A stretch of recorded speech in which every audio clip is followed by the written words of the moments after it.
Hi, one of the Oscar contenders that I caught up with this week with my Apple Plus subscription trial was CODA, a film written and directed by Sian Heder and starring Emilia Jones, Troy Kotsur, and Marlee Matlin.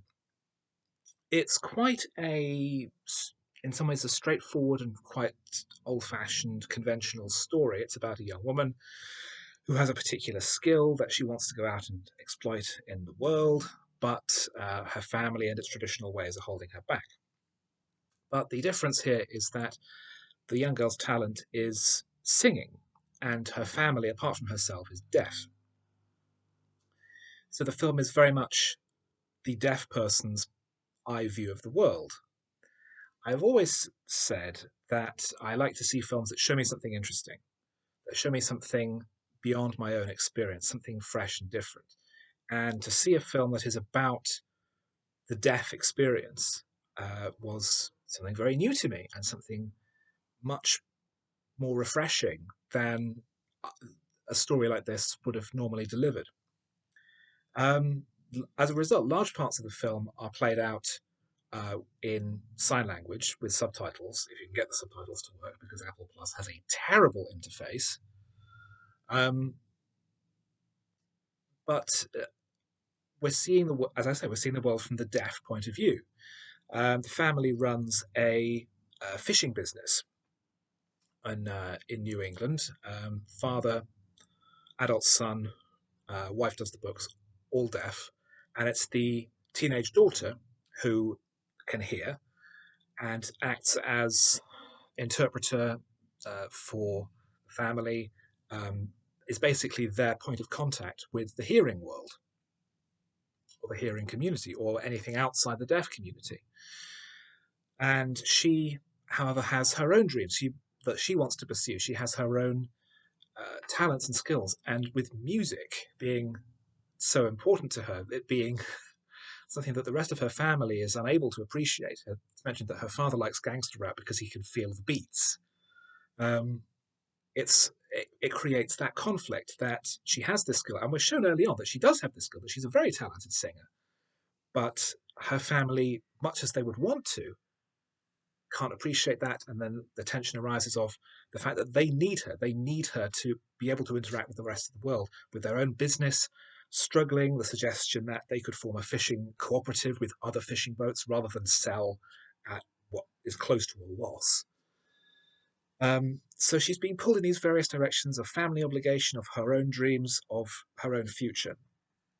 It's, as I say, it's a conventional film, but it's done in a fresh, different, original way, showing you something that you hadn't seen before. Um, I thought the cast was uniformly extremely strong. Emilia Jones in the lead role is excellent. Troy Kotsur and Marlee Matlin as her parents, who are both deaf actors, are very good. And the script is simple and straightforward enough to be easily digestible and make the more complex, more difficult elements like being immersed in the deaf community and the way that the deaf community has to rely on other people to interact with the rest of the world, to make that more palatable, to make that more digestible. Um, it's quite mainstream. That's not a criticism, but it is.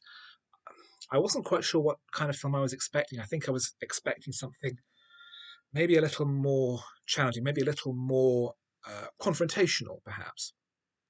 But instead, it's something that is quite easy to watch. Um, and ultimately, it's a story about a family's love for each other and doing the right thing by people you love, even if it causes problems, and trying to find solutions to these problems within the family. Um, Marlee Matlin was very keen to do the film, I read, because it gave her a character who was more than just, oh, she's such a good person because she's deaf. She's quite argumentative. She and her husband have loud sex because they don't realize how much noise they're making, and also they don't know that her daughter is home with her prospective boyfriend.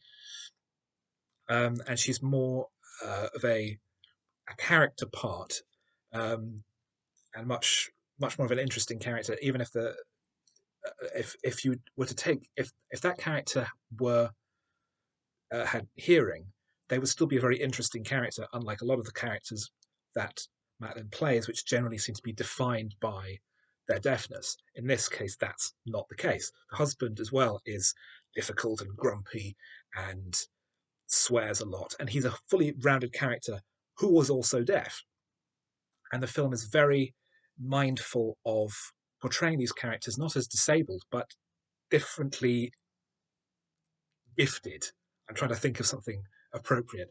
They are fully rounded individuals who are also deaf, rather than being defined by it, even though their deafness is a driving force within the story. The title, incidentally, could refer to music, a musical coda, but it's actually an acronym for Child of Deaf Adults. And the film is a remake of a French production. Overall, it's surprisingly not lightweight, but easily digestible, although it does give you something different that you might not expect. I enjoyed it a lot more than I expected, and although it's not necessarily one of the best films of the year, I would recommend it.